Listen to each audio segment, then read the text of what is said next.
ঐক্যবদ্ধ শিক্ষার্থী জোটের আমাদের স্লোগান হলো স্বপ্নের ক্যাম্পাস গড়ার পথযাত্রী, আমরা থামবো না। একজন ফার্স্ট ইয়ার শিক্ষার্থী যখন আসে, তার স্বপ্নের ক্যাম্পাস বলতে কি তার মাথায় আসে? তার মাথায় আসে সে ঢাকা ইউনিভার্সিটিতে একটা চমৎকার একাডেমিক এনভায়রনমেন্ট পাবে।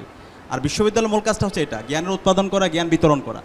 তো সেই জায়গা থেকে আমরা যদি শিক্ষার্থীদের ম্যান্ডেট পেয়ে বিজয়ী হয়ে আসি, ঢাকা বিশ্ববিদ্যালয়ে আমরা একাডেমিক এক্সিলেন্সি এবং একাডেমিক এনভায়রনমেন্ট তৈরি করার জন্য আমরা সর্বোচ্চ এফোর্ট এই জায়গায় দেব।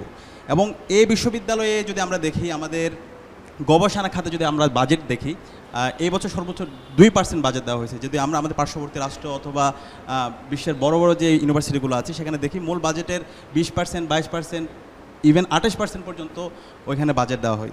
তো সে জায়গায় আমরা আমাদের বিশ্ববিদ্যালয়ে গবেষণা খাতে বাজেট বৃদ্ধির জন্য আমরা বিশ্ববিদ্যালয় প্রশাসনকে বাধ্য করব। এবং এটা খুবই দুর্ভাগ্যের বিষয়, এই যে 2% যে বাজেট আছে, সেই বাজেটটাও কিন্তু শিক্ষকদেরকে দেওয়া হয়, ছাত্রদেরকে দেওয়া হয় না। এবং শিক্ষকদেরকে এমন শিক্ষকদেরকে দেওয়া হয় যারা আবার শিক্ষক রাজনীতি করে, যে শিক্ষক রাজনীতির মাধ্যমে শিক্ষার্থীদের পড়াশোনার কোয়ালিটি এনশিওরের চাইতে তারা তাদের ওই যে উপরের যে লেজুর ভিত্তি অথবা হচ্ছে মাদার অর্গানাইজেশনের পারপাস সার্ভ করে ওই ধরনের শিক্ষকরা।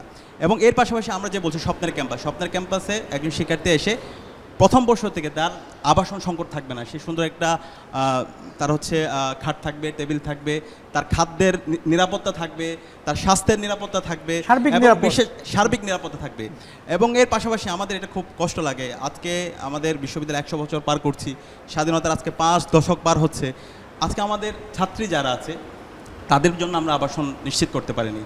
কেন পারেনি? কারণ বিশ্ববিদ্যালয় পড়াশোনার অযোগ্যতা এবং বিগত সময়ে যারা নেতৃত্ব পর্যায়ে ছিল তাদের দুর্বলতা, তাদের অক্ষমতা। তো আমরা শিক্ষার্থীদের ম্যান্ডেট পেয়ে বিজয় আসার পর সবার আগে আমাদের নারী ছাত্রী যারা আছে অগ্রাধিকার ভিত্তিতে আমরা তাদের আবাসনের ব্যবস্থা, এবং আবাসন এটা একদিনে পারবো না, একটা হচ্ছে আমার দীর্ঘমেয়াদী পরিকল্পনা, আর একটা হচ্ছে সাময়িক কীভাবে এটা দূর করা যায়।